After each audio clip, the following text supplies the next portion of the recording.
一声凄厉的惨叫直接就从阵法雾气内陡然传出。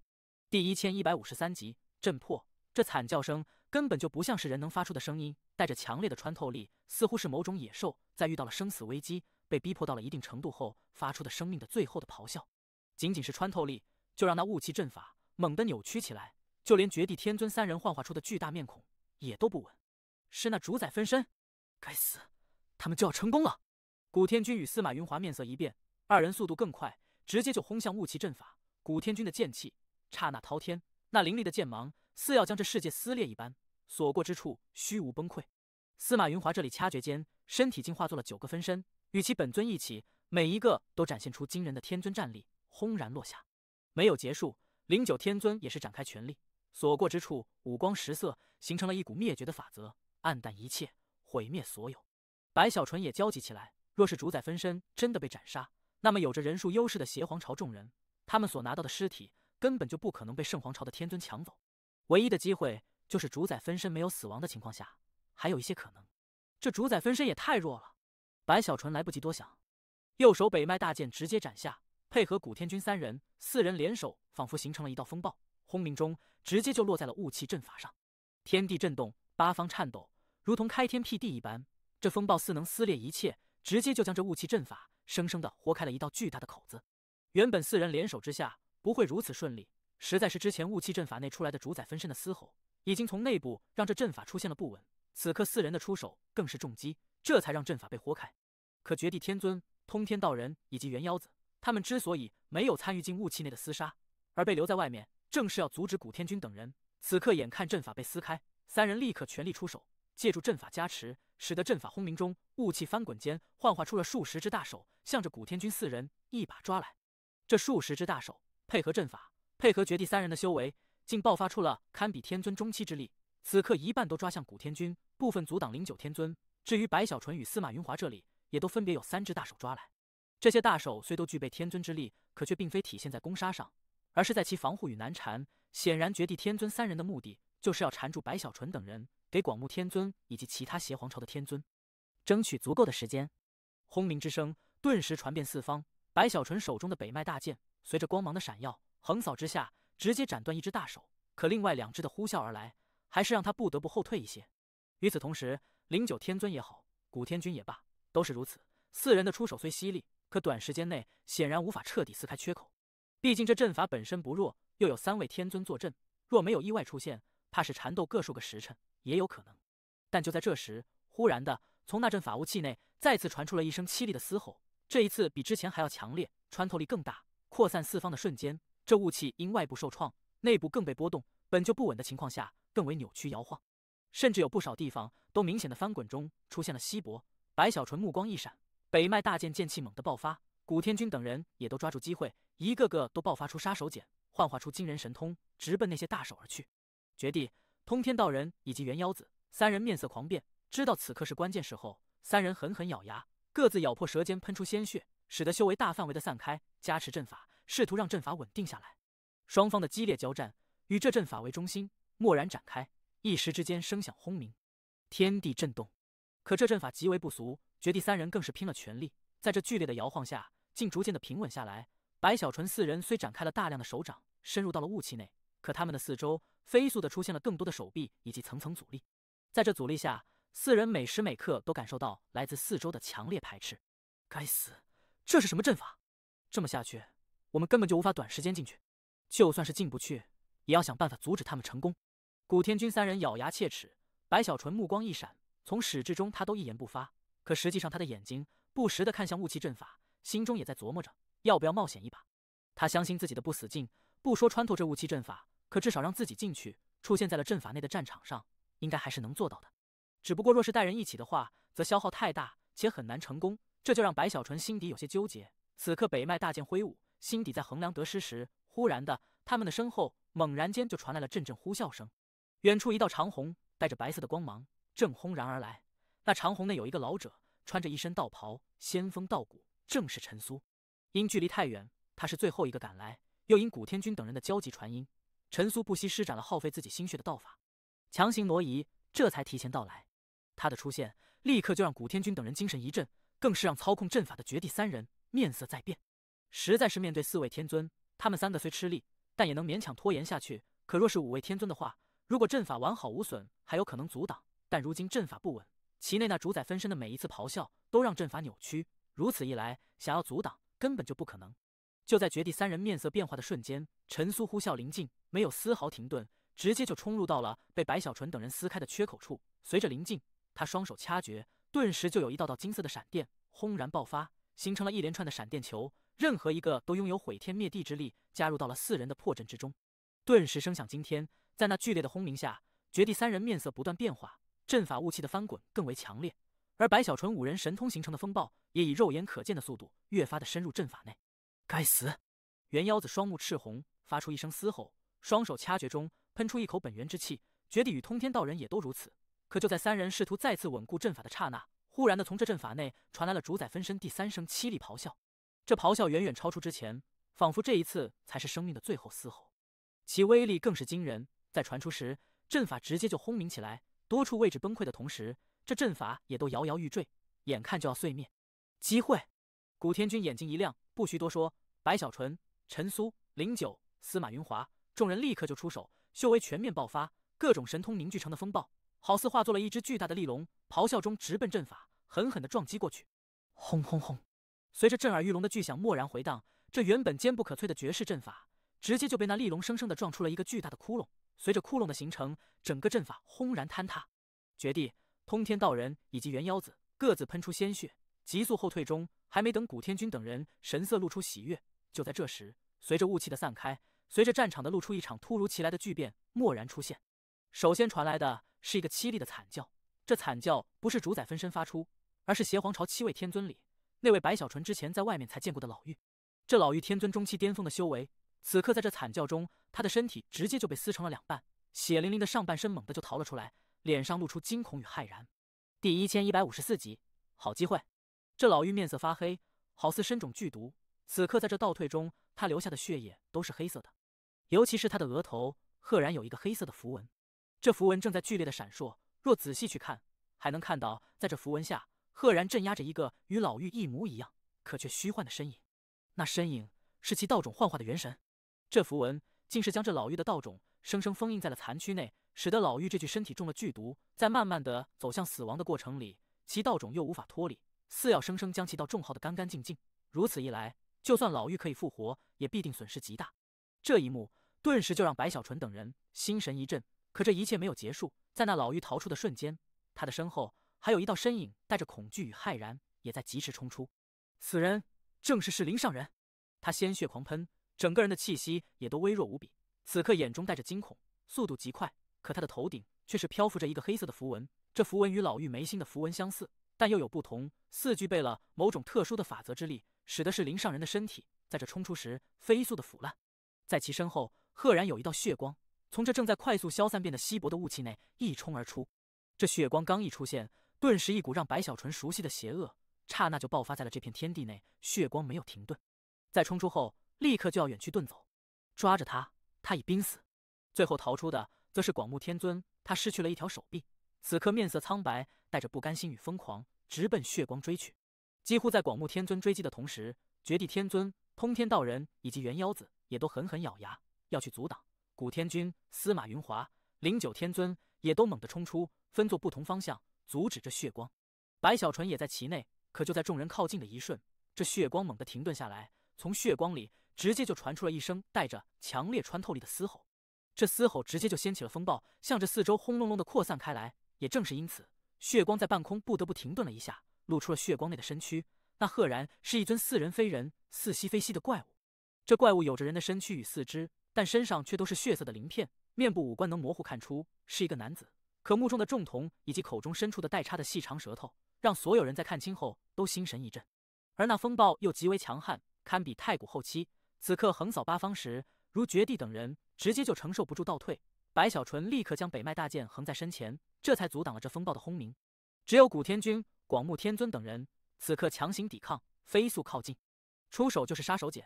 阵阵轰鸣中，那主宰分身明显虚弱，目中带着疯狂，速度极快，与众人厮杀。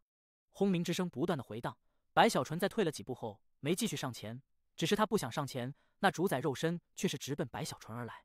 目中的重瞳内隐藏的仇恨，白小纯在看到后，内心咯噔一声，真来找我报仇啊！白小纯眼睛一瞪，知道不能后退，硬着头皮大吼一声，手中的北脉大剑直接掀起，向着来临的主宰分身狠狠斩下。主宰分身嘶吼，被逼得再次后退，重新陷入到了围攻之中。此刻众人也都顾不得阵营，一个个都展开了全力，就算是最后争夺，也要在这里将这主宰分身斩杀才抉择。不能被他逃走，他的恢复力太强，不能给他时间。广目天尊焦急，立刻开口。古天君等人也都呼吸急促，此刻出手时没有保留，集合众人之力，逼得主宰分身越发虚弱。这虚弱的感觉随着时间的流逝越发强烈起来。实在是之前的一幕让古天君等人心底震撼，老妪的凄惨，是灵上人身体的腐烂，广目天尊失去的手臂，这一切无不说明这主宰分身的可怕程度。尤其是想到若是被对方逃走，失去了这一次的机会，以这主宰分身吸收生机的本事，怕是再次被找到时又会恢复不少。如此一来，双方就都没有可能完成任务。一旦邪皇与圣皇亲自赶来，则之前的奖励怕是都要大打折扣了。在这轰鸣中，那主宰分身的目中露出绝望，他此刻伤势太重了，以至于根本就无法逃出此地。眼看自身已经虚弱，只剩下了一口气，这主宰分身猛地仰天咆哮。在这咆哮下，他的身体竟在瞬间膨胀起来，好似一个巨大的皮球。这一幕顿时就让众人心头一跳，下意识的就各自退后。几乎在众人退后的刹那，这主宰分身的身躯轰的一声，直接就爆了开来。随着爆开，一股巨大的冲击扩散开来，轰轰余音滔天撼地，绝地天尊、元妖子、广目天尊、通天道人全部都喷出鲜血。古天君、司马云华、陈苏、灵九天尊，包括白小纯，都是这般。众人的身体更是控制不住的倒退。这主宰分身也太强了！白小纯吸了口气，此刻拿着北脉大剑的手都感觉阵痛不已，心底骇然的同时，白小纯目光一扫，看到了通天道人在不远处也被震得喷血倒退。他目光一闪，悄然靠近。大家都在抢这个主宰肉身，我看看能不能趁这个机会宰了这通天道人。白小纯想到这里，心底杀机顿起。而此刻，那主宰分身在其身体自爆后，赫然从其体内钻出了一条半丈大小的蜥蜴。这蜥蜴刚一出现，就只剩下了一口气，似虚弱到了极致，脆弱的不堪一击，胡乱的选择了一个方向，用最后一口气疾驰远去。而他选择的方向，居然是通天道人所在之地。就连通天道人也都愣了一下，可却目中一瞬间就露出一抹诡异的黑芒，双手飞速掐诀，大吼一声：“石门归一！”随着他的掐诀，在这众人都被之前的冲击推动的后退时，通天道人的身前立刻就传出轰鸣之声，由大量的短长符文组合在一起，形成的一面巨大的符门，直接就从虚无内降临下来，似带着某种封印之力，向着来临的蜥蜴蓦然封印。这蜥蜴已没有了意识，此刻只是本能的冲击，居然一头就撞在了这符门上，瞬间就将符门撞出的一个凸形。而符门也在这一刻直接分解一般，化作无数符文，将这昏迷似死亡的蜥蜴身体直接覆盖，猛地一拽之下，就要被通天道人拿走。通天道人，你敢！古天君立刻眼睛赤红，司马云华、灵九天尊、陈苏都是如此，四人怒意惊天。可之前被冲击推开很远，此刻想要去阻止已来不及。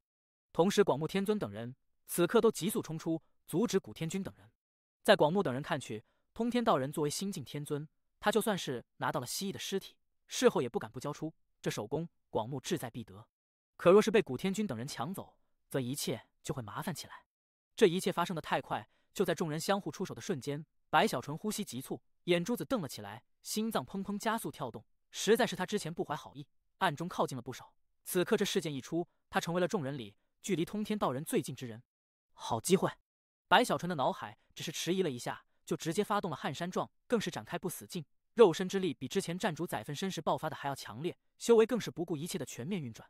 加持之下，他的速度已到了某种极致，轰鸣中直接就出现在了通天道人的身侧。右手抬起时，北脉大剑爆发出刺目的蓝光，在通天道人的神色大变下，狠狠一斩。通天，拿命来！白小纯大吼一声。第1155集抢到手，这个机会对于白小纯而言，可谓是千载难逢的绝世良机。就算是他此刻宰了通天道人，圣皇那里也都会支持。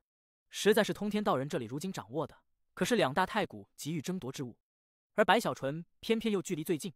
此刻一剑落下，天地轰鸣，北脉大剑的蓝光璀璨中散发出夺目之光，掀起一股堪比天尊后期的惊人战力，直奔通天道人。这一切太快，通天道人那里几乎刚欲擒住蜥蜴，白小纯的大剑就轰然落下，以至于他根本就无法闪躲。此刻面色变化中，通天道人立刻急了，一股强烈的生死危机让他心底震颤起来。他虽可以被复活，可复活的代价，永久的消耗一成修为，此事不到万不得已，他根本就不想选择。另外最重要的，被复活的天尊，除了永恒消失一成修为外，更是减少了一成未来进入太古的可能。进入太古本就艰难无比，这少去的一成，不说抹去了希望，可也相差不了多少。若是那些没有野心的天尊也就罢了，通天道人的野心一向极大，他岂能让自己的希望因为一只蜥蜴而断送在这里？几乎没有半点犹豫，通天道人大吼一声，在白小纯北脉大剑落下的瞬间，右手猛地一挥，将那本要被他收走的大蜥蜴猛地就扔向白小纯这里，阻挡在了白小纯北脉大剑与自身之间。一声滔天轰鸣，骤然爆发的瞬间，无往不利的北脉大剑首次遇到无法斩断，只能撕开一道缺口的事物。这大蜥蜴的身体瞬间就阻挡住了白小纯的北脉大剑，强烈的反震让白小纯气血翻滚，可形成的爆发冲击对通天道人伤害更大，他口喷鲜血，身体猛地后退。至于那大蜥蜴，他早已松手，实在是他不得不松手。若是依旧贪婪这大蜥蜴的肉身，那么在他后退时，古天君等人依旧还会追上，哪怕对他造成了一瞬的阻挡，也都会给予白小纯斩杀的机会。而他的松手不但让自己再不是众矢之的，更可将一切麻烦引到白小纯那里，使得白小纯根本就无法再次追杀，会有更多的人前去阻止。这一切说来话长，可从白小纯出手，通天道人挥舞大蜥蜴，一切都是电光火石间发生，快得难以形容。此刻随着轰鸣之声的回荡，随着通天道人的急速远去，白小纯的身体一顿之后，想要继续追击通天道人已有些困难。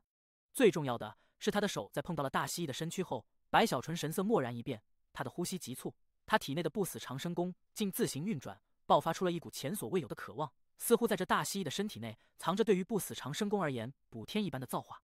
白小纯呼吸急促，来不及多想，一把抓住大蜥蜴，直接放入储物袋内。几乎就在他做完这一切的瞬间，广目天尊、元妖子、绝地天尊等人已带着杀机直接杀来。白小纯，你找死！还不叫出主宰肉身？白小纯，这不是你能沾染的。甚至古天君与司马云华，还有灵九天尊以及陈苏，也都虎视眈眈的急速临近。通天王，把主宰肉身扔给老夫！通天王，到我们这里来，我们保护你！他们的话语看似与白小纯一起，行动也的确是临近要阻挡邪皇朝天尊，可实际上从白小纯手中抢夺的念头也在脑海升起。实在是白小纯身份敏感，他毕竟不是真正的圣皇朝天尊，如果换了其他人，古天君等人还可以同仇敌忾，可若是白小纯的话，能有机会抢夺，他们自然不会放过。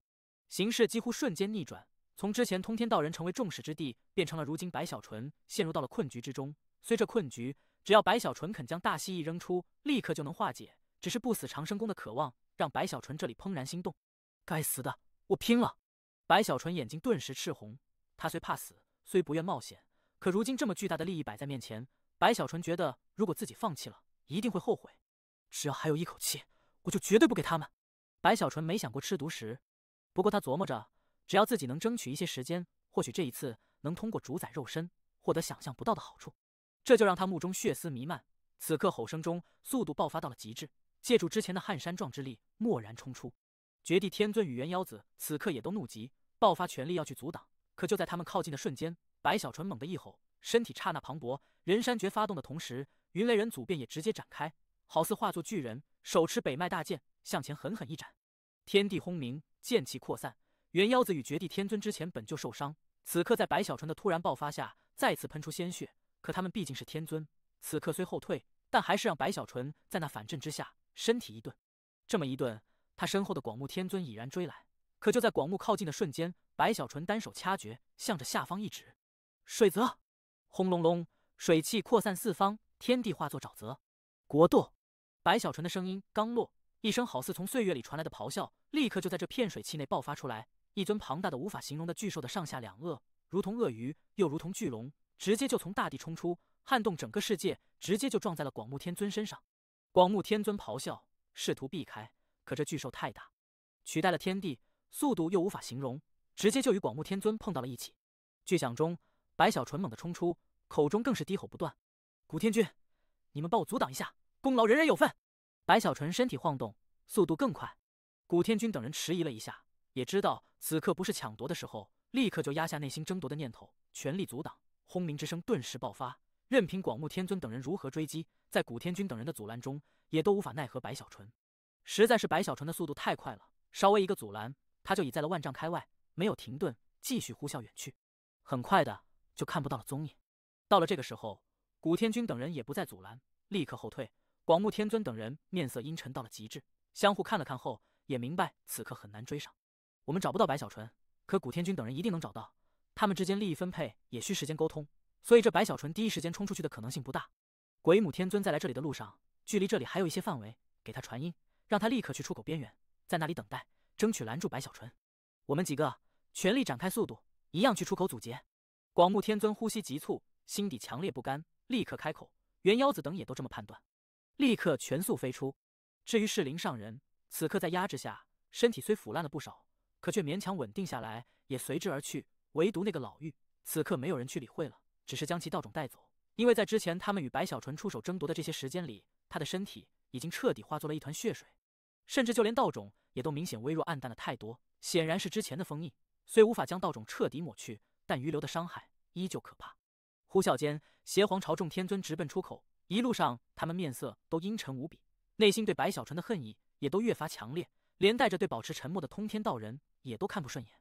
这通天道人之前若能坚持一下，拼着死一次，主宰肉身必定属于我们。广目天尊看着自己消失的手臂，又看向通天道人，目中有寒芒一闪。回去后再找他麻烦。第1156集没了。此刻的白小纯正捂着储物袋急速前行，实在是不捂着不行。那大蜥蜴虽被封印，可放到储物袋内后，竟不知为何，仿佛要把储物袋撑开般，白小纯不得不用修为去压制一下。得找个地方啊！白小纯首先想到的就是残扇，只是当他尝试后，却发现那蜘蛛网的阻隔，使得他的传送很不顺畅。若是强行下去，白小纯担心万一在传送的过程中少传送了一条胳膊腿的，那就傻眼了。胳膊腿还好说，就怕脑袋没被传送过去。白小纯一想到这个画面，就身子一抖，赶紧摇头。不行，就算是真的传送，也要找个之前邪皇与圣皇的神通下蜘蛛网薄弱一些的地方才可。至于出口，白小纯根本就没去考虑，此刻一晃之下，赶紧寻找。与此同时，古天军等人也都在远处疾驰飞行。邪皇朝天尊找不到白小纯，可不代表他们不能。同是圣皇朝天尊，他们有太多的办法可以锁定白小纯的位置，尤其是陈苏，他虽战力相对微弱，可在推演之法上却是冠绝天尊之首。此刻陈苏只是略一寻找，就立刻锁定了一个方向，在那里。陈苏目光一闪，古天军立刻飞出，司马云华等人也都展开全速疾驰而去。他们没有提前给白小纯传音，实在是对于白小纯他们没有什么信任感，也担心传音的话白小纯有了准备，那样的话他们的抢攻难度就会增大。虽然圣皇也说了，只要找到，所有人都有功劳，可古天军等人岂能不明白，这功劳也分大小。尤其是这一次，古天军志在必得，甚至已与陈苏等人沟通好了，他愿意拿出一些代价换取首功。此刻四人展开全速，因本就距离不远，四人速度又快，也就是半个时辰，陈苏就眼中金芒闪动，前方万里外。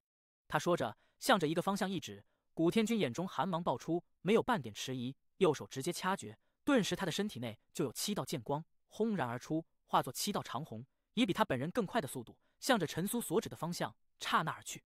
速度之快，根本就看不到踪影，一瞬就穿梭万里范围。出现时，赫然在了正寻找薄弱之地的白小纯的四周。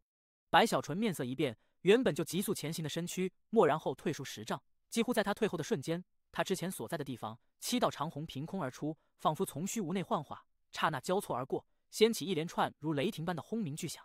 若非是白小纯闪躲得快，这一刻他就算不死也都重伤。古天军，白小纯狠狠咬牙，这7道长虹正是7把飞剑，上面古天军的气息极为明显，这根本就是要来强抢。你们想要功劳，可以传音和我说，什么事情都可以商量，可现在这样分明是要不把我白小纯放在眼里。白小纯顿时大怒，他心知肚明，圣皇朝的这些天尊一个个都是道貌岸然之辈，而如今这件事情又涉及利益太大，虽圣皇说的是每个人都有功劳，可实际上他白小纯终究是外人，怎么可能一视同仁？古天军的举动也足以说明了一切，欺人太甚。白小纯咬牙，速度再次爆发，避开那7把飞剑，向着不远处他之前已经察觉到的一处蜘蛛网的薄弱之地呼啸而去。他的身后虽看不到古天军等人的身影，可他们的神识已经呼啸而来，蔓延八方，好似无形的波动，正在向着白小纯这里扩散过来。而比他们神识更快的，则是那7把飞剑，此刻交错后再次冲向白小纯，速度之快，刹那临近，轰鸣间，白小纯勉强避开后，已临近了蜘蛛网的薄弱之地。他明白机会只有一次，若是此番失败，那么当古天军等人追上来时，自己获得的主宰肉身必然要拿出。实在是那4人联手，白小纯就算是有北脉大剑，也都不是对手。况且这4位不怕死亡，可以复活，但白小纯一旦陨落，将没有任何复活的可能。既然你们如此，就别怪我作弊了。我之前还觉得有些不好，现在已经没有任何歉意了。白小纯哼了一声，在其身后7把飞剑轰鸣而来。古天军等人神识也急速临近的刹那，他深吸口气，直接就在脑海里呼唤残扇。其念头一起，瞬间白小纯的四周虚无立刻扭曲模糊，眨眼间，那7把飞剑呼啸临近，从白小纯所在的地方直接交错穿透而过。与此同时，古天军4人的神识也如风暴一般横扫此地。只是无论是那7把飞剑，还是古天军4人的神识，竟在扫过后都无法察觉白小纯的丝毫踪迹。几个呼吸的时间后，远处天空4道长虹破空而来，正是古天军4人。他们神色惊疑不定，刚一到来就立刻散开，神识大范围的扩散，天上、地下、四周八方全部都是他们的搜寻范围。甚至古天军还操控飞剑在这4周的虚无内穿梭，陈苏更是不断掐诀，试图去寻找。可最终，他们无法置信地发现，白小纯居然真的失踪了。不可能！古天军呼吸急促，眼睛都红了。他之前通过飞剑分明感受白小纯就在这里，可眨眼间对方居然消失。尤其是这4周竟还没有任何传送的痕迹，这就让古天军无法相信白小纯到底是如何逃出的。此刻面色阴沉无比的他，双手猛地一挥，顿时4周7把飞剑各自出现重叠虚影，竟化作了49把，向着4周再次扩散，形成飞剑风暴，将这里本就尘埃的大地全部穿透，可还是一无所获。司马云华与09天尊也都想尽了办法，还是找不到白小纯。最后3人齐齐看向还在掐诀，目中有越来越强烈的推演之芒的陈苏，等待陈苏的推算结果。可看着看着，他们3人都内心咯噔一声，实在是陈苏的状态有些不对劲。他的双眼慢慢出现血丝，他的额头开始冒汗，他的身体逐渐的颤抖，他的呼吸越来越急促。到了最后，陈苏猛地睁大了眼，控制不住的喷出一大口鲜血，身体踉跄的退后几步，竟明显虚弱了不少，甚至就连头发也都有3成化作飞灰，脸上的皱纹明显多了一些。不可能，除非有太古笼罩，或者他不在这第2仙域上，否则的话，我不可能算不出。陈苏喃喃，有些无法接受自己推演失败反噬的结果。他的话语让古天军3人沉默。半晌之后，古天军一咬牙，他一定是藏身起来，我们散开寻找，一定要找到他。古天军实在不甘心，说完一晃，再次寻找。司马云华3人也都深吸口气，各自散开，全力搜寻。就在这邪皇朝的众人堵住出口，圣皇朝的4位天尊满大陆的寻找白小纯时，此刻的白小纯已经出现在了于星空中飘行的残扇上了。先是飞速的检查了一下自己是否身体有什么缺失，当确定任何部位都存在后，白小纯心底松了口气，一股得意的劲儿浮现在了心中。哼哼，想要找到我，你们做梦去吧！白小纯小袖一甩，傲然中盘膝坐在了残扇的广场上，一拍杵雾度，将那主宰的肉身取出。这主宰化作的大蜥蜴，此刻已经是气若游丝，虽还有一口气，可却已经明显没有了回天之力，此刻身体也都僵硬了不少。这可是个好东西啊！白小纯双眼冒光，舔着嘴唇，他知道自己这一次的收获之大，换了任何人知道都会羡慕的抓狂。第1157集，是他，一定是他。在这2大皇朝的天尊都在第2仙域的蜘蛛网内不断的寻找白小纯时，星空残扇上，白小纯正兴致勃勃地望着面前的大蜥蜴。他已经仔仔细细地检查了一番，确定这大蜥蜴已经是气若游丝，对自己没有了威胁。可白小纯性格谨慎，还是觉得不保险，于是又在这大蜥蜴身上下了不少禁制，最后索性拿出北脉大剑，在这大蜥蜴身上又狂砍了数十下。虽没有把这大蜥蜴砍死，可却使得其本就如游丝的气息变得似有若无了，此刻躺在那里，好似一块死肉。白小纯这才松了口气，小心一些总是没错的。白小纯觉得自己的谨慎是一个非常好的习惯，此刻得意中，双目也慢慢露出期待之色。之前不死长生宫有感应，现在没人来打扰我了，或许这一次能让我的不死长生宫更为完美。白小纯想到这里，深吸口气后，右手猛地抬起，一把就按在了这大蜥蜴的身上，体内不死长生宫蓦然运转。就在功法运转的刹那，就好似一个静止不动的马车轮被人大力推了一把，顿时就滚动起来。此刻白小纯体内的不死长生宫就是这样，白小纯只是将其推动，瞬间一股巨大的吸力就随着不死长生宫的运转轰然爆发。这爆发虽突然，可白小纯之前就有一些心理准备，此刻不再是单手按住大蜥蜴，他的另一只手也飞速抬起，一把按在大蜥蜴的头上。顿时他的双手就仿佛成为了2个巨大的漩涡，而他的身体则化作了黑洞，那主宰肉身化作的大蜥蜴此刻猛地颤抖，就连闭着的双眼也都被刺激的睁了开来，口中更是发出微弱的嘶吼。白小纯吸收的不是生机，而是一种他自己都不知道是什么的物质。这物质似蕴含在大蜥蜴的身体血脉之中，换了任何天尊都很难抽出，就算是太古，怕是也要费尽心思才能抽出一些。可白小纯的不死长生功，他之前在玄九郡时就发现了，似与这主宰肉身同源一般，此刻这么一吸，竟顺利无比。肉眼可见的，这大蜥蜴的身躯迅速的失去了光泽，就连血肉也都仿佛暗淡下来，竟散发出一股腐朽的感觉。偏偏又没有腐朽，可给人的感觉就仿佛是一个原本没有任何疾病的凡人，一下子失去了精神，仿佛体内某种说不出道不明的物质消散了。此刻这大蜥蜴就是这般，而白小纯这里也是猛地睁大了眼睛，呼吸极不平静。他虽不知道自己的不死长生功吸来的是什么，可他却感受到了自己的功法出现了变化。他的身体竟在这短短的时间内传来如天雷般的轰鸣声，他的血肉、他的骨头、他的经脉、他的一切，居然都在进行某种程度的蜕变，仿佛这吸来的物质正在将不死长生功从根本上去改动，使得不死长生功大成的白小纯，他的肉身之力在这蜕变下再一次攀升起来。嗡鸣中，白小纯身体颤抖，他明显感受到自己的肉身竟比之前强悍了至少1成以上，连带着一切神通术法也都如此。只不过受到影响的只是不死卷，长生卷一切如常。可仅仅是这样，已经让白小纯狂喜起来。要知道，他的肉身已经很久没有提高了，哪怕他创造了亘古卷，也只是用来提高修为境界而已。但眼下，随着肉身的爆发，白小纯立刻就感受到了自己不死卷最珍贵的恢复之力，竟也随之变化，恢复的幅度更大，恢复的速度更快。这一切都让白小纯激动不已，尤其是这种吸收随着持续，白小纯感觉自己的肉身与恢复力好似没有尽头般，还在不断的攀升。而在这个过程中，那种全身蜕变带来的满足与舒服的感觉，也是白小纯这一辈子修炼不死长生功从来没有过的。以往不死长生功的修炼，与其说是白小纯在修行，不如说他是在承受无法想象的痛苦。无论是饥饿还是生机的缺少，都让他的身体极为不适。这也是为何不死长生功很少有人能修炼到大成的原因。生机是一方面，修炼时的剧痛同样也是重点。可如今却明显不一样，仿佛这才是真正的不死长生功，而白小纯之前修炼的则是模仿出来的功法。这种感觉在白小纯的脑海里越发强烈时，他的肉身与恢复之力还在继续攀升，很快就到了2成、3成、4成。白小纯觉得这么下去，自己的肉身或许能比修为更快的达到太古。只是就在白小纯这里激动时，他忽然发现从大蜥蜴身上被他吸来的那未知的物质正飞速的减少，仿佛这大蜥蜴被吸空了一般。啊！白小纯一愣，赶紧看去，立刻就看到那大蜥蜴好似失去了所有的精神，此刻生命之火也都飞速的暗淡。在白小纯看去的这个过程里，生命之火熄灭，随着死亡，他的身体明显的大幅度僵硬，一动不动的同时，从其体内传来的那未知的物质也彻底消失。白小纯傻眼，呆了一下，感受着自己的不死长生功已经提高了4成，近乎5成的样子。可他心底虽激动，但还是有些遗憾。这个是我把他吸死了，还是因为他死了，所以我没法吸了？白小纯顿时纠结，半晌之后叹了口气。这大蜥蜴妄称主宰分身，居然这么不经折腾。白小纯嘀咕了几句后，站起身，仔细地感受了一些肉身的变化，心情又好了起来。也罢，如今的收获已经足够大了。现在的我，在天尊中期中，就算是不用北脉大剑，也都可以堪称最强了吧？白小纯想到这里，仰天大笑。不过这主宰肉身化作的大蜥蜴，不可能就这么点价值，应该还有其他的价值才对。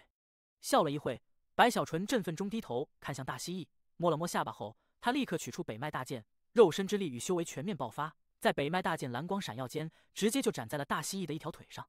哪怕已死，哪怕已僵硬，可如今白小纯战力大增，此刻轰鸣中虽还是有些费力，可还是勉强将这大蜥蜴的一条腿在砍了数十下后，生生的砍了下来，没有丝毫血液流出，仿佛这大蜥蜴成为了干尸一般。白小纯赶紧将这蜥蜴腿拿起，仔细的研究了半天，也都没有看出有什么奇异之处。无论是神识还是亲自检测，都很寻常，甚至白小纯都用了炼药之法去炼，也还是没用。就算是炼灵，居然也都毫无作用。到了最后，白小纯有些头痛。不会吧？难道说我之前吸走的物质，就是圣皇与邪皇渴求的能突破太古晋升主宰的秘密？白小纯挠了挠头，若这大蜥蜴就只有这些价值，看似很多，可白小纯觉得自己还是亏了呀。我冒了那么大的风险，白小纯有些不甘心，眼睛一瞪，拿着北脉大剑再次砍了过去。很快的就将这大蜥蜴彻底解剖分开，一段一段的检查，幻想着或许能发现诸如内丹一类的存在。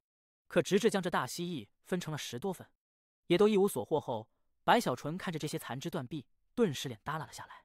这不是逗人玩的吗？白小纯气愤不平，长叹一声，正要将这些残尸收起，琢磨着回第二仙域后该如何解释。可就在这时，忽然的，这残扇上有一股风暴骤然爆发。随着风暴的扩散，苏醒的气灵其神念控制不住的强烈波动起来。天哪，这是什么？主宰肉身！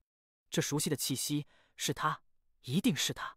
第1158集，小气灵，和我多。这声音甚至还蕴藏了一丝外人所无法察觉的恐惧。在这残扇上回荡开来的瞬间，白小纯猛地就睁大了眼，身体一个机灵。该死，我之前太兴奋了，没去算这气灵苏醒的时间。这家伙之前能融入大树内，现在若是融到了这大蜥蜴身上，我就死定了。白小纯倒吸口气，脑海也不知怎么的就浮现了这样的骇然。与此同时，他感受到了从这四面八方气灵的神念如同咆哮的大海，正在向着这里轰鸣而来。来不及多想，哪怕这大蜥蜴被白小纯已经分割成了残尸，可他还是心神狂震的赶紧大吼一声，拿着北脉大剑，用了全力，在那本就是残腿断臂上又狠狠地砍了几下。这几下他几乎是把全部力气都爆发出来。巨响回荡间，在那气灵神念靠近的一瞬，白小纯速度极快，将那被分成了7、8段的大蜥蜴又多分出了5、6段出来。不要！气灵顿时着急，可却晚了。就在白小纯做完这一切的刹那，气灵的神念轰然临近，果然如白小纯所预料的那样，这气灵第一个举动竟真的是试图融入这大蜥蜴的碎肉内。瞬间，这被分成了10多块的碎肉立刻就动了起来，居然彼此似要重新组合在一起。可刚组合了一半，就立刻坍塌。该死的，该死的！这可是主宰肉身啊！姓白的，你是不是傻？气灵童子怒吼，再次尝试，这就让白小纯内心咯噔一声。可当他感受到这气灵的神念在短短的时间里尝试了数十次，可因这大蜥蜴的身体被碎得太厉害，始终无法统一后，白小纯这才松了口气，更是得意的大笑起来。小气灵，就凭你也想与你家白爷斗？你那点小心思，你家白爷眼睛一眨就清清楚楚。白小纯得意中，眼看这些碎肉又要组在一起，他立刻上前一脚踢过去，顿时就将大蜥蜴的碎肉踢散。随后拿走了几块，收入储物袋内后，白小纯站在那里，感兴趣地看着余下的碎肉。继续啊！白小纯干咳一声。白小纯！气灵怒吼，咬牙切齿中再次尝试组合。白小纯眼睛一瞪，上去又是一脚，随后又拿走了几块。该死的，你太过分了！姓白的，你快去闯关吧，我保证不去干扰，赶紧滚！气灵爆了，狂吼起来。白小纯一听这话，哼了一声，上去继续一脚踢过去。眼看着那一块块碎肉又散落下来，又被白小纯收走了一些，气灵童子有种崩溃的感觉。白小纯，咱们商量一下。气灵强忍着抓狂，一边开口，一边再次尝试凝聚。实在是这主宰肉身对他意义太大，否则的话，他死都不会这么去与白小纯协商。可他话语还没等说完，白小纯就嘿嘿一笑，上去再次一脚。就这样，在这气灵的抓狂咆哮下，他每一次组合都被白小纯摧毁，然后取走几块肉。渐渐的，还在这残扇广场上的主宰之肉就只剩下了2块。眼看这2块碎肉因融入了气灵的神念，正尝试融合，白小纯哼了一声，就要上前。白小纯，你有完没完啊？咱们商量商量。你别这样，你听我说。气灵刚说到这里，白小纯的大脚已经再次的落下，轰的一声，将其中一块肉踹飞。至于另一块，则被他收入储物袋内。小气灵，你继续啊！白小纯得意的望着那块碎肉，一想到自己在关卡内被这个气灵多次迫害，白小纯就觉得自己一定要去报复一下才对。此刻看着正在融入碎肉内的气灵，似乎已经要被气得炸了，白小纯就更为得意。白小纯，你这个杀千刀的！气灵已经歇斯底里，可实在是不甘心，尤其是看到白小纯此刻又上前，似要将这最后一块也都收走时，气灵终于承受不住了。这块肉给我，我告诉你关于这主宰肉身的秘密。气灵哪怕万般不愿，此刻也都无奈之下说出了这句话。实在是若他没看到还好，可偏偏之前看得清清楚楚，但却拿不到，这种感觉让他觉得抓心挠肝一样，有些崩溃。几乎在气灵这句话回荡的刹那，白小纯双目一闪，抬起的脚没有停顿，依旧狠狠地踩了下去，更是哼了一声。骗谁呢？这主宰肉身里的好东西都被我吸走了。白小纯说着，随着大脚落下，蕴含了他天尊中期以及肉身的力量，使得这一脚仿佛巨山压下一般，轰的一声，那融入在碎肉内的气灵就被直接震了出去。眼看那块碎肉被白小纯隔空一抓，已抓在了手中，就要扔入储物袋里，气灵欲哭无泪，此刻也顾不得厌恶白小纯了。他焦急中连忙开口：“你吸收的只是血肉精华，我说的藏在这主宰肉身内的修为气息。身为主宰，必须是肉身与修为同时升华到那种不可思议的境界才可。你听我说，或许你功法特殊，所以能收取肉身精华，可这主宰身体内藏着的气息，放眼整个星空，现在只有我能将其完美抽出。你给我半具主宰肉身，我帮你抽出一半的主宰气息。气灵苦口婆心，语速极快，生怕自己说的慢了，此刻一口气把全部都倒出。可就算是这样，白小纯依旧表情狐疑，也只是犹豫了几个呼吸，他就叹了口气：“算了，我信不过你，况且一半太多了。”白小纯摇头，此刻将最后一块肉收走后，他转身一晃，做事就要离开这里。这就让气灵更为抓狂，他自问自己已经说了实话，可对方一句不信，自己怎么解释也都没有。此刻焦急中，眼看白小纯身体已经模糊，似马上就要离去了，气灵呼吸急促，猛地大吼起来：“给我3成肉身，3成就行！该死的，给我3块，3块肉总可以了吧？1块，我只要1块。”到了最后，气灵已经绝望了。可就在他这句话说完的瞬间，白小纯原本模糊的身体突然又变得清晰起来，神色上露出一丝挣扎，不确定地看向气灵这里，尝试地问了一句：“1块就可以？”“可以。”气灵心中咬牙切齿，可表面上却不得不装出一副认同的样子，狠狠地点头。白小纯眨了眨眼，干咳一声，实际上他之前就心动了，只不过显然这气灵的需求比自己要高很多，所以他才尝试的以退为进。没想到这气灵平时看起来挺精明的，如今关键时刻居然这么傻。白小纯在心底嘀咕了几句后，将1块肉取出扔了过去：“先把这块里的主宰气息给我全都抽出来算了，抽7成好了。”白小纯一想到自己毕竟还是要回去的，这些肉也必须要上缴给邪皇与圣皇，若是拿得太多，引起怀疑会有不晓得的麻烦，于是心底叹了口气，将要求改成了7成。不过他也提防着气灵耍诈，于是一次只给对方1小块肉，成功的话再给下1块，并且许诺最后给一个大的。气灵心底咒骂，可却没办法，在他看来，能有1块主宰血肉，对自己而言也都是前所未有的大造化。想到这里，他不得不打起精神，用全力展开秘法，帮助白小纯将这1块肉内的主宰气息渐渐抽出。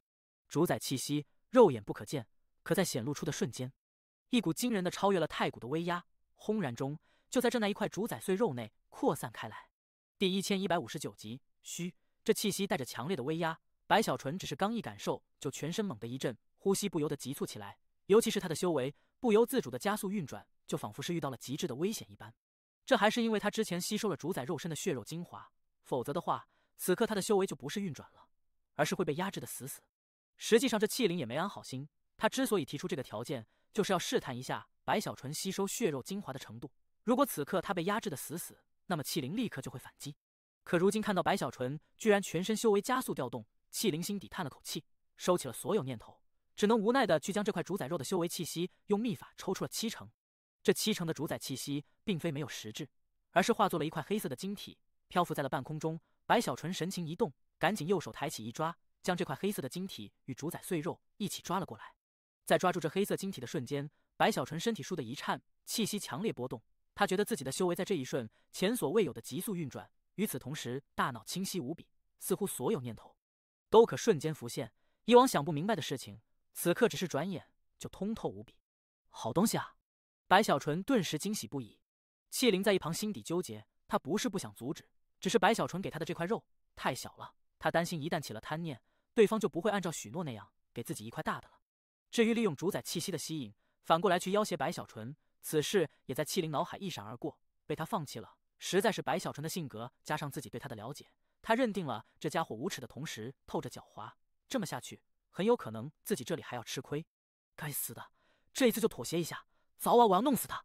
气灵紧紧咬牙，眼睁睁看着白小纯将那晶体与主宰肉收走，在那里美滋滋的研究起来。等了半晌，气灵有些不耐时，白小纯才恋恋不舍地将这黑色晶体与主宰肉收起，又取出了1小块扔了过去。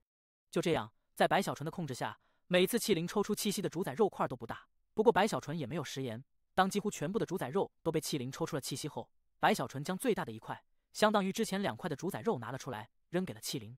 别说你家白爷爷不守信用啊，你家白爷爷最信奉誓言了，拿去。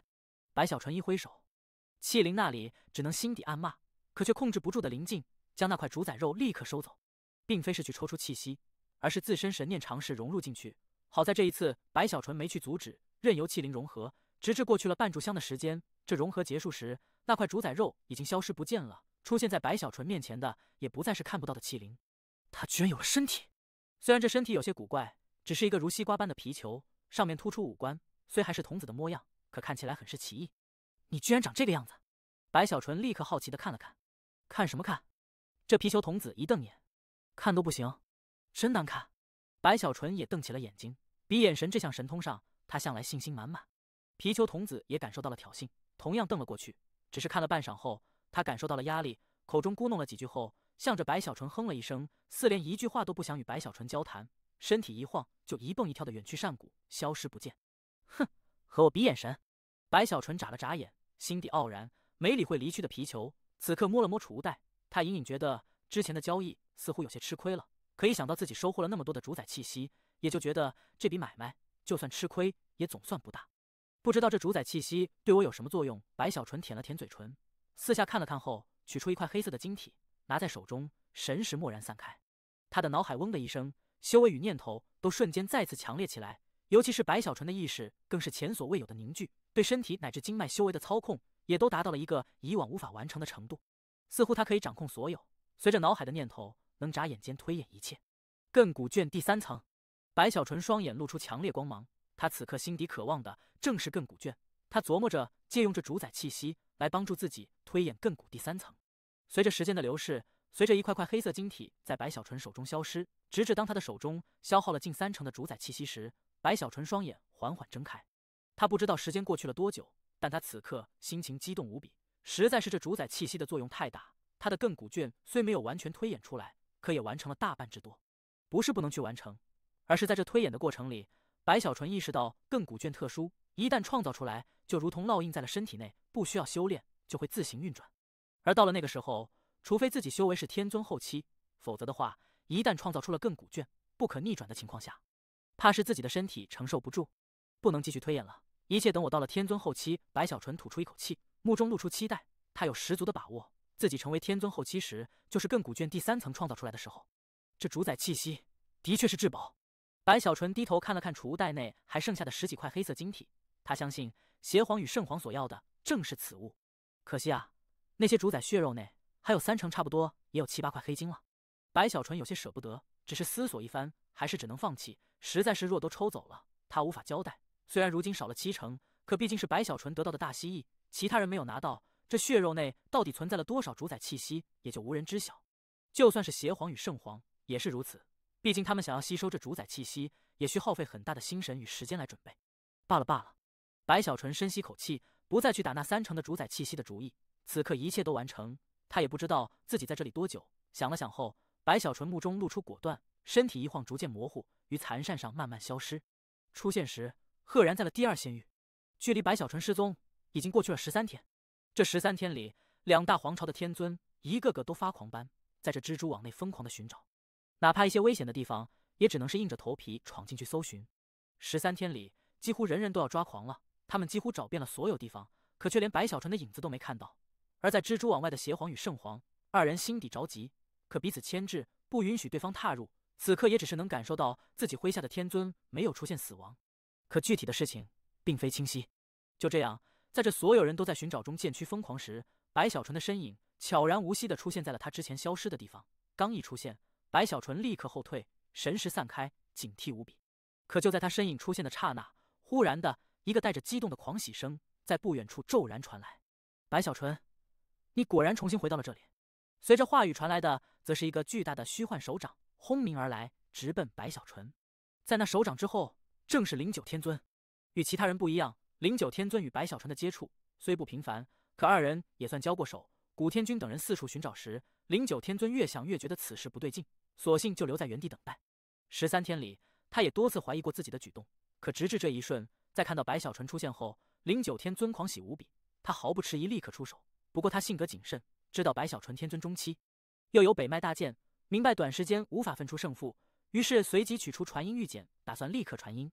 09道友，须白小纯眼看如此，赶紧嘘了一声，更是从储物袋内直接取出一块主宰肉，飞速的扔了过去。第1160集，冲出去！白小纯的动作太快，09天尊这里几乎刚要传音，顿时就看到一块散出莫名奇异的足有头颅大小的碎肉，直奔自己而来。他一愣之后，神识顿时散开，意识到这是一块主宰肉后，他立刻就心脏狂跳，没有去完成传音，而是一把抓住这块主宰肉，仔细查看后，灵九天尊压下激动，深吸口气，毫不迟疑地收起。再次抬头时，他望着白小纯，神色渐渐古怪起来。我记得你当时拿走的可是一只完整的大蜥蜴。灵九天尊语气里带着一些说不出的滋味，实在是这一块肉，显然是表明了白小纯曾经对那大蜥蜴所施加的酷刑。灵九老哥，你果然火眼金睛啊！这3块你也拿着。白小纯干咳一声，又取出3块扔了过去。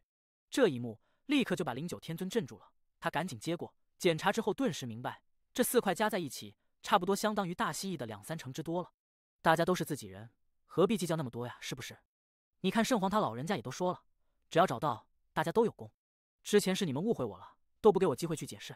这件事就是我们圣皇朝所有天尊努力下才可以获得的造化啊！白小纯一脸正气，言辞更有铿锵有力。这绝不是我白小纯一个人的功劳，所以必须要雨露均沾，小弟绝不贪功。刚才那块是大蜥蜴的小腿，灵九老哥你拿着。白小纯说到这里，灵九天尊干咳一声，心底衡量了一下后，觉得自己拿到的那块的确相当于小腿的一部分了。况且这件事，他觉得自己只要拿到了这么一块，就绝对算得上是分了功劳的。所以我们绝不能让圣皇失望，保护着主宰肉身才是最关键的事情。白小纯眼看灵九心思动了，赶紧又劝说起来。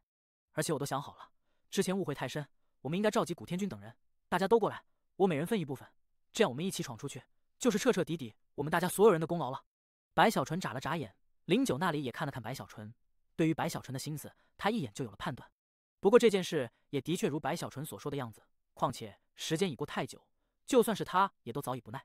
此刻点了点头，立刻取出玉简给古天君等人传音。等待古天君3人的时间里，白小纯与灵九天尊也知晓此刻最是危险，于是2人商议后，在这附近找了个没有化作尘埃的村子，也不管里面是不是存在了危险，2人立刻藏身其内，等待古天君等人。时间不久，陈苏第一个到来，在这四周看了看后，随着灵九天尊散出一丝神识，陈苏这里立刻就进入村子，不多时就到了白小纯的面前。还没等他开口，白小纯就很是大气的直接扔了小半条大蜥蜴的手臂过去。陈老哥，来，拿着。以前是小弟我不懂事啊，不过你们也太冲动了，我白小纯岂能是那种吃独食贪功的人啊？白小纯脸上露出真诚的笑容，陈苏神色与灵九之前一样，都带着古怪。尽管来的路上他已经知道了究竟，可还是有些不适应。来，这里还有3块，陈老哥你收好啊。白小纯笑容中又取出3块，与灵九天尊当时的反应一样，陈苏也吸了口气。此刻看了看白小纯，又看了看手中的大蜥蜴的血肉，其上那种玄妙的感觉也因气灵的抽出主宰气息，外散后比以往强烈不少。这气息让陈苏呼吸微微急促，也不在乎白小纯的说法了。对他而言，与灵九一样，只要有这几块血肉就足够了。眼看2人都认同，白小纯也心底松了口气，更有一些得意。这是他之前就想到的办法，此刻成果还算满意。司马云华好说，就是那个古天君，估计胃口不会这么容易满足。不过我已经把主宰血肉分成了5份。白小纯目光一闪，心底已笃定起来，与陈苏以及灵九渐渐开始了谈笑。3人本就没有太大的仇恨，又都是天尊，况且白小纯这一次是主动给出功劳，陈苏与灵九自然心中舒坦，与白小纯交谈也就渐渐真的有了笑意，心底也对白小纯有了一些改观。就在3人谈笑时，远处有呼啸声临近，3人立刻查看。不多时，古天君与司马云华就直接出现在了屋舍内。刚一看到白小纯，古天君就目中杀机一闪，上前一步就要出手，可还没等他有所动作，白小纯直接拿出杀手锏，一大堆主宰肉块呼啸而去。强悍如古天君在看到这些主宰肉块以及上面散发出的那强烈的气息时，也都心脏震动了几下，呼吸微微急促，袖子一甩，就将这些主宰肉块全部收走。不怕你不动心？白小纯心底得意，这些肉块是他特意准备好的，散发出的主宰气息明显比其他的多了一些，尤其是聚集在一起，效果更大。大家听我说，如今我们安全回去才是关键。白小纯退后几步，赶紧开口，同时又扔出数块血肉给了一旁眼睛冒光的司马云华。而且这一次，我是把大蜥蜴分成了5份，我们每个人都一样。白小纯话语在这屋舍内回荡时，司马云华也立刻接过那些血肉，目光微闪，判断出白小纯所说属实。如此一来，就算是古天君也都眉头微皱。他虽贪功，可也知道如果真的平分了血肉，那么他也无法去从其他人那里索要。况且白小纯说的话也的确有道理，如今最重要的不是获得更多的功劳，而是如何去保住功劳不被邪皇朝的天尊抢走。如果他依旧执意出手，怕是就连其他3人也都不会同意。毕竟在这个时候，若还是内斗，只能牵连所有人都失败。意识到这一点后，古天君眯起双眼，仔细地看了看白小纯。他心底承认，白小纯的这个手段的确是犀利。半晌后，古天君冷哼一声，没有继续出手，默认了白小纯的言辞。也正是这个时候，林九、陈苏以及司马云华也都松了口气。实际上，的确如古天君判断，如果此刻他出手，他们三人必定阻止。据我所知，邪皇朝的那些人都已分散开寻找白道友。此刻我们不能分散，大家在一起，用最快的速度冲出去，不能停顿丝毫。没错，如此一来就可出其不意。等他们汇聚在一起时，我们早已冲出。事不宜迟。林九等人相互看了看，低声开口。古天君在一旁也点了点头。至于白小纯，他此刻最为放松，闻言赶紧赞同。就这样，五人在规划了路线后，同一时间爆发出全部修为，展现出最强的速度。轰鸣中，齐齐冲出，五大天尊在一起形成的气势，就算是这诡异的村子，也都不敢在他们面前露出灵异的一幕。任由五人化作的长虹，刹那破空，直奔出口。速度之快，一路破空，使得天地轰鸣。哪怕这样的变化会引起关注，可如今众人也顾不得这些了。想要将速度展现到极致，就必然有法力波动扩散。呼啸间，五人的速度也在这一刻展现出了差距。最快的正是古天君，其次是09天尊与白小纯，至于陈苏与司马云华，则略慢一些。天地震动，八方轰鸣间，五人距离出口已越来越近。可就在这时，忽然的，远处有3道长虹直奔他们而来，正是元妖子、适龄上人以及公孙婉儿。第1161集，你敢斗我好兄弟！元妖子三人原本也没打算能遇到这么多人，他们三人被留在这里坚守出口，察觉到远处有惊人的波动，这才到来。此刻猛地就看到了白小纯，更是看到了白小纯身边所有的圣皇朝天尊。如果换了广目在这里，或许还能强行上去阻拦，可元妖子修为不够，此刻直接就一个机灵，倒吸口气。适龄上人也是睁大了眼，呼吸蓦然急促起来，有心不去阻拦，可他心知肚明，白小纯出现了，其他几位又这么焦急，一旦让他们通过，且自己这里毫发无损，怕是不但同道会埋怨自己，甚至邪皇也都会怒意无限。事关邪皇陛下赌约，绝不能让他们过去。适龄上人实在无奈，只能咬牙低吼中先把话说死。将邪皇抬出后，元妖子心底咒骂，可也知道再无退路，此刻立即传音广目等人，眼睛也随之血丝弥漫，修为爆发。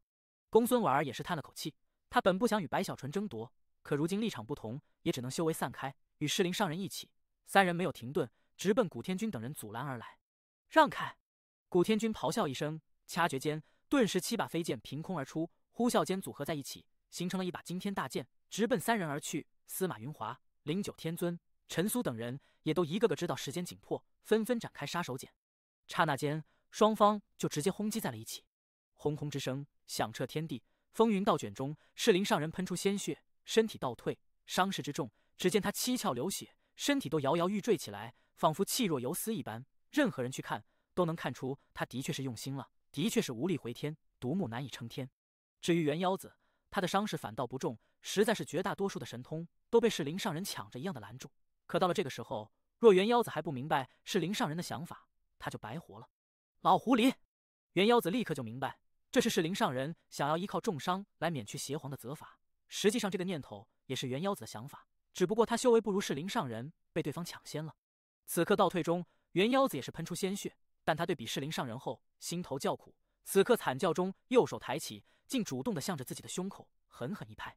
轰的一声，元妖子胸口凹陷，鲜血狂喷，整个人倒退回去。这一幕被适龄上人看到，也都服气了。都是老狐狸！适龄上人哼了一声，赶紧摆出重伤的样子。至于公孙婉儿，一样鲜血喷出，可还没等他去受太重的伤，白小纯那里眼睛一瞪，此刻也大吼一声：“公孙婉儿，拿命来！”白小纯低吼下，改变方向，直奔公孙婉儿。古天君等人眼看如此，没有停顿，继续呼啸前行。公孙婉儿一愣时，白小纯已经靠近，袖子一甩，顿时一片黑雾翻滚而出。他更是将一块主宰血肉用极快的速度，趁人不注意，用黑雾遮盖，扔向了公孙婉儿。公孙婉儿眼睛猛地睁大，一把接住后，他气息一滞，毫不迟疑的赶紧收起时，白小纯惨叫一声，从黑雾内倒退出来。公孙婉儿，我和你没完说着。他赶紧头也不回的追向古天君等人。白小纯的动作，适龄上人与元妖子因心思都在自己的伤势上，所以没有去过多注意。可古天君等人哪怕有黑雾遮盖，但白小纯的古怪举动，他们还是看出了端倪。此刻白小纯全力追了上来后，立刻就注意到司马云华与09那大有深意的目光。若是换了其他人，此刻难免有些尴尬。可白小纯眨了眨眼后，干咳一声：“我看上他了，给了他一块主宰肉。”白小纯直截了当的这么一开口，古天君等人都愣了。齐齐看向白小纯后，一个个神色透着怪异。你厉害！林九直接就笑了起来，也不知为何，白小纯这么一开口，他反倒觉得白小纯这个人似乎很有趣。曾经的观感应处于对立，所以并不准确。就连陈苏也都笑着摇头，心底多少也都与林九一样。哪怕古天君与司马云华也稍微改观了很多。这鬼母天尊可是一直没有道侣。白天尊祝你成功。司马云华咳嗽一声，摸了摸自己储物袋，感受着里面的主宰肉，一样笑了。那你就说错了。白小纯一脸傲然，此刻及时时还不忘甩一下小袖。泡妞这种事情我擅长，不是祝我成功，是祝他成功才对。我这么优秀，这么有吸引力，嘿嘿，我有时候自己都喜欢我自己。白小纯话语一出，古天君等人立刻转头，纷纷沉默，结束了话题。实在是白小纯的这句话，让他们不知道该怎么继续了。你们不信？等出去的，我给你们看看我以前在通天大陆时收到的那些情书，太多了，足足10多万封啊！白小纯眼看众人不语，兴致却提起来了，一路上不断的说着自己曾经的情感经历，听得就连古天君也都哭笑不得，心底对白小纯的反感不知不觉的居然少了一些。在白小纯吹嘘谈笑间，很快的蜘蛛网的出口已经就在远处。可就在这时，他们的身后有怒吼传来，广目天尊等人也都拼了一切追击到了这里。虽还有一段距离，可古天君等人相当谨慎，此刻纷纷取出一些丹药，甚至09还给了白小纯一粒。这是急速丹，吃下后3息内可爆发出数倍最强速度，代价虽有，可如今已经无所谓了。09快速开口，直接一口吞下丹药，其他几个天尊也是如此。白小纯目光一闪，凭着他对丹药的了解，立刻判断出此丹无毒，于是也一口吞下。不过他的举动落在09眼中却不一样，09不知道白小纯对丹药的理解已经到了只需拿在手中就可判断的程度。此刻在他的感受里，白小纯这是对自己的信任。一声凄厉的惨叫直接就从阵法物器内陡然传出。第1153集震破。这惨叫声根本就不像是人能发出的声音，带着强烈的穿透力，似乎是某种野兽在遇到了生死危机，被逼迫到了一定程度后发出的生命的最后的咆哮。仅仅是穿透力就让那雾气阵法猛地扭曲起来，就连绝地天尊3人幻化出的巨大面孔也都不稳。是那主宰分身？该死，他们就要成功！